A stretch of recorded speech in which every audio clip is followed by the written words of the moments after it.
जो quant mutual fund के अंदर हुआ है और उसको लेकर जो सारी चीजें चल रही हैं उसके बारे में बात कर रहे हैं। अगली वीडियो जो सुबह में आएगी कल, उसके अंदर हम बात करेंगे ग्रो के अंदर जो स्कैम हुआ है। एक तो वो स्कैम आगे नहीं होगा, क्यों नहीं होगा मैंने समझा दिया, लेकिन अगर ऐसा कुछ होता भी है अपनी तरफ से हम सेफ कैसे रहें, कैसे समझ लें कि हमारा जो पैसा गया है वो सही जगह पे गया है, वो होल्डिंग को हम उस ऐप के अलावा अलग कहां चेक करके क्रॉस चेक कर सकते हैं, वेरीफाई कर सकते हैं कि हमारी इन्वेस्टमेंट सेफ है। कल सुबह में वीडियो आएगी जरूर। म्यूचुअल फंड के ऊपर अब जैसे न्यूज निकल के आ रही है, ऐसा लग रहा है जैसे जबरदस्ती इनको ये फंड रनिंग वाले केस के अंदर या फिर कहूं तो सिर्फ न्यूज के अंदर लपेटा जा रहा है, ऐसा लग रहा है। अभी तो रिसर्च होगी, जांच होगी तो पता चलेगा कि क्या हो रहा है। लेकिन एक जो अभी आर्टिकल निकल के आया सामने, प्राइम इन्वेस्टर एक मतलब बहुत बढ़िया बड़ी कंपनी है, इन्वेस्टमेंट एडवाइजरी की कंपनी है, इन्वेस्टमेंट रिकमेंडेशन देती है। अब इनका बयान अगर आप सुनोगे, मतलब क्या बिना सर पैर का बयान है। इनका कहना है कि क्वांट म्यूचुअल फंड के सारे फंड से सारे इन्वेस्टर को एग्जिट कर देना चाहिए। इन्होंने सेल रिकमेंडेशन दिया है क्वांट म्यूचुअल फंड की हर एक स्कीम के लिए। अब इसका रीजन उन्होंने क्या दिया, इसका रीजन ये नहीं दिया कि क्वांट म्यूचुअल फंड ने स्कैम किया है अपने इन्वेस्टर के साथ। इसका रीजन ये नहीं दिया कि क्वांट म्यूचुअल फंड अच्छे से रिटर्न नहीं बना के दे पा रहे इन्वेस्टर को। क्वांट म्यूचुअल फंड ने इन्वेस्टर के साथ कोई स्कैम नहीं किया। क्वांट म्यूचुअल फंड रिटर्न भी अच्छे बना के दे रहे इन्वेस्टर को। इन्होंने सेल रिकमेंडेशन इसलिए दी है क्योंकि सेबी इन पे जांच कर रही है। एक चीज मैं यहां पे कहूंगा, अगर पिछले ही 2-3 केस की अगर हम बात करते हैं, एक्सिस स्मॉल कैप फंड के एक्सिस एएमसी के अंदर जब फंड रनिंग की बात आई, कोई ब्रोकर, कोई स्टॉक रिकमेंड करने वाला कोई आके नहीं कहा कि एक्सिस के सारे फंड को एग्जिट कर दो, बेच दो, किसी ने नहीं कहा। एलआईसी के अंदर तो 2 हफ्ते या 1 महीने पहले बात आई थी फंड रनिंग की। कहीं सुना आपने एलआईसी में पैसा मत डालो अपना, एलआईसी से पैसा निकाल लो पूरा। सीएनबीसी आवाज के होस्ट ने फ्रंट रनिंग कर लिया। कहीं से किसी ने कहा सीएनबीसी देखना बंद कर दो। लेकिन क्वांट के अंदर सिर्फ न्यूज आई है, मतलब पीछे का जो मैंने केस आपको बताया ये सब प्रूव हो के इन पे पेनल्टी फाइन वगैरह लग गई या फिर केस चल रहे हैं प्रूव होने के बाद। लेकिन यहां पे सिर्फ सर्च ऑपरेशन हुआ है, सेबी सतर्क रहने के लिए अपनी तरफ से जांच कर रही है। तो इस तरीके से रिकमेंड किया जा रहा है क्वांट म्यूचुअल फंड के लिए कि सारे स्कीम्स को बेच दो, इसके सारा पैसा अपना रिडीम कर लो। रीजन उन्होंने इसका यह दिया है कि इस न्यूज के कारण क्वांट म्यूचुअल फंड की जो स्कीम्स है उन पे रिडम्पशन प्रेशर आ सकता है, या फिर और जो क्वांट जिन स्टॉक्स के अंदर इन्वेस्टेड है उन स्टॉक्स पे भी अगर फ्रंट रनिंग की न्यूज आती है तो उन पे भी सेलिंग प्रेशर आ सकता है। तो इन रिडम्पशन प्रेशर और उस सेलिंग प्रेशर के कारण म्यूचुअल फंड की एनएवी गिरेगी। नॉर्मल सी बात है, सब जगह से बेचा जाएगा, चाहे वो खराब नहीं है, चाहे उसने कुछ किया हो ना किया हो, लेकिन सब जगह से अगर बेचा जाएगा तो एनएवी उसकी गिरेगी और ये सही बात है। लेकिन ये जो लोग बेचेंगे यहां पे, वो लोग गलती करेंगे ना, बिना किसी कारण के अगर बेचेंगे तो गलती करेंगे। तो ऐसे में एक जिम्मेदार एडवाइजर या कोई प्लेटफॉर्म है जो रिकमेंडेशन देता है, उसको क्या कहना चाहिए कि जब तक कोई भी चीज प्रूव नहीं होती है आपको कोई डिसीजन नहीं लेना चाहिए।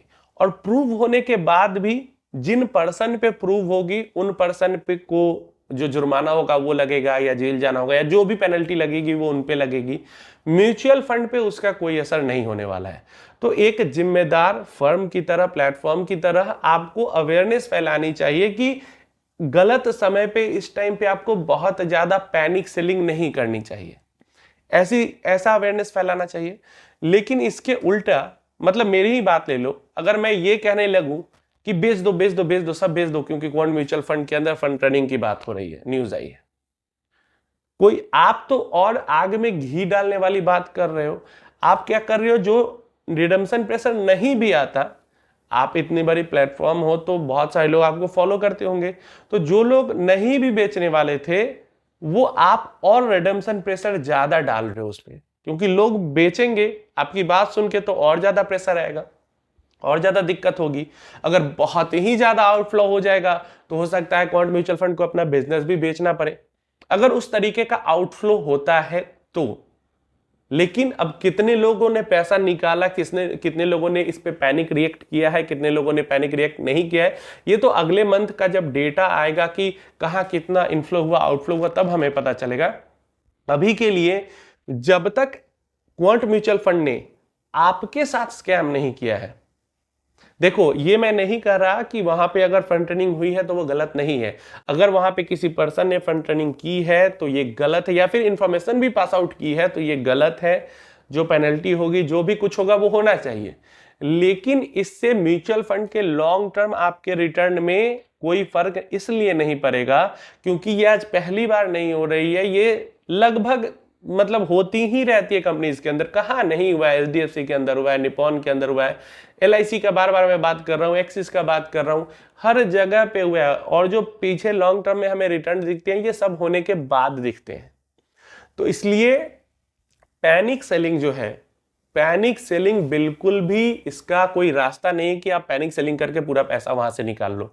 इससे आप क्या करोगे, आप दूसरों को भी परेशान करोगे, आप म्यूचुअल फंड कंपनी को भी परेशान करोगे, दूसरों का आप नुकसान, खुद का नुकसान तो करोगे ही करोगे, दूसरों का भी नुकसान करोगे। दूसरा नुकसान ऐसे होगा कि पैनिक सेलिंग करके अगर बहुत ज्यादा पैसे निकाले जाएंगे तो जो म्यूचुअल फंड कंपनी है उनका अगर कोई स्टॉक अभी नुकसान में भी है, प्रॉफिट में नहीं, फिर भी उनको बेच के वहां से पैसा निकालना पड़ेगा क्योंकि आप पैसा मांग रहे हो रिडेम्पशन रिक्वेस्ट डाल, आप एएमसी को टाइम नहीं दे रहे हो उसको प्रॉफिट में आने के लिए।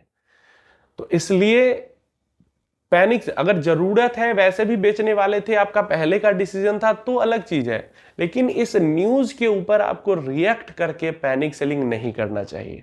आपके रिटर्न्स देखो, ऐसा नहीं है कि इनकी स्ट्रैटेजी में कोई झोल झाल है। अगर झोल झाल स्ट्रैटेजी में निकल के आएगी तो जरूर मैं भी कहूंगा कि पैसा जल्दी जल्दी निकाल लो, लेकिन ऐसा नहीं है कि इनकी स्ट्रैटेजी में कोई झोल झाल हुई है। ऐसा नहीं है किसी इन्वेस्टर का पैसा इन्होंने खा लिया है जैसे ग्रो के अंदर हुआ है, वो नहीं हुआ है। म्यूचुअल फंड की इंफॉर्मेशन को बाहर या तो पास आउट किया गया है, या किसी फंड मैनेजर ने या फिर किसी की पर्सन ने म्यूचुअल फंड कंपनी के उस इंफॉर्मेशन का फायदा उठा के अपना पर्सनल गेन किया है, जो कि इंडिया के अंदर इलीगल है। तो जो रिटर्न्स मिल रहे थे क्वांट के फंड्स के अंदर वो उनकी स्ट्रैटेजी के कारण मिल रहे थे, और स्ट्रैटेजी फेक है ऐसा कुछ नहीं हमें बताया गया यहाँ पे। तो इसलिए जो रिटर्न्स अभी तक मिले हैं, अगर स्ट्रैटेजी ऐसे ही चलती रहेगी तो आगे भी वैसे ही रिटर्न्स मिलेंगे, लेकिन बीच में अगर सारे लोग पैसा निकाल के रिडम्पशन प्रेशर डालने लगेंगे तो ऐसे में म्यूचुअल फंड में के अंदर थोड़ा सा डिस्टर्बेंस आएगा। तो पता नहीं कैसे ऐसे कुछ भी रिकमेंड कर रहे हैं, बाकी आप लोग अपनी राय बताना क्या सोचते हो इसके बारे में। जहां तक बात आती है लिक्विडिटी के मामले में, तो हमने बार बार बात की है कि क्वांट म्यूचुअल फंड, क्वांट का जो स्मॉल कैप फंड है, अभी आई थिंक 3rd या 4th largest small cap fund है, क्वांट का मिड कैप फंड है। नंबर ऑफ डेज रिडम्पशन की बात करते हैं तो इस महीने में जो स्ट्रेस टेस्ट रिजल्ट आया है, पिछले महीने से 2-3 दिन बढ़ गई है इनकी टाइमिंग। लेकिन अगर आप देखते हो तो अभी भी सबसे ज्यादा स्मॉल कैप के अंदर लार्ज कैप होल्डिंग जो है स्मॉल कैप स्कीम में इनकी, या मिड कैप स्कीम में लार्ज कैप होल्डिंग सबसे ज्यादा quant small cap and quant mid cap ने ही करके रखी हुई है। तो लिक्विडिटी का भी एज सच कुछ इशू यहाँ पे नहीं है, अगर सब कुछ नॉर्मल रहे तो। अगर आप फोर्स करने लगोगे रिडम्पशन के लिए, पैनिक सेलिंग करने लगोगे, एक्स्ट्रा बहुत ज्यादा प्रेशर डालने लगोगे रिडम्पशन का, जो कि अगर मेजॉरिटी में बहुत ज्यादा लोग एक साथ रिडम्पशन रिक्वेस्ट डालेंगे तो आएगा, तो वैसे में कोई भी एएमसी कोलैप्स हो सकती है और कोलैप्स होकर उनको अपना बिजनेस बेचना पड़ेगा। तो इसलिए पैनिक सेलिंग से बचे, अपना भी नुकसान करने से बचे और दूसरों का भी नुकसान करवाने से बचे। यहां तक कि ये भी समझ लो, अगर मान लो बहुत सारे लोग पैनिक सेलिंग करते हैं और पैनिक सेलिंग करके कोलैप्स हो जाती है एएमसी, वो आगे नहीं काम कर पाती, तो ऐसे में भी जो इन्वेस्टर बचे रहेंगे उनका पैसा यहाँ पे सेफ ही रहेगा, क्योंकि इन द एंड जो एएमसी है वो किसी न किसी एएमसी के पास बिक जाएगी, कोई खरीद लेगा या किसी के साथ मर्ज हो जाएगी, क्योंकि बहुत सारे नए प्लेयर्स अभी भी यहाँ पे बैठे हुए हैं म्यूचुअल फंड मार्केट में एंट्री करने के लिए। क्योंकि इंडिया के अंदर में जो ये बूम हो रहा है, और भी परसेंटेज के टर्म देखो 10% भी अभी मार्केट के अंदर इन्वेस्टेड नहीं लोग, इंडिया का जितनी पॉपुलेशन है। तो जो इन्वेस्टर है उसके लिए हर तरीके से विन विन ही सिचुएशन है, अगर वो इन्वेस्टेड रह जाता है तो। अगर एग्जिट करके निकल जाता है तो फिर वो इन्वेस्टर की खुद की जिम्मेदारी होती है, लेकिन अगर इन्वेस्टर रह जाता है तो डेफिनेटली इन्वेस्टर के लिए यहाँ पे विन विन सिचुएशन ही होता है। उम्मीद है समझ में आई होगी बात। कोई क्वेश्चन, क्वेरी कुछ भी है तो नीचे कमेंट में पूछ लेना।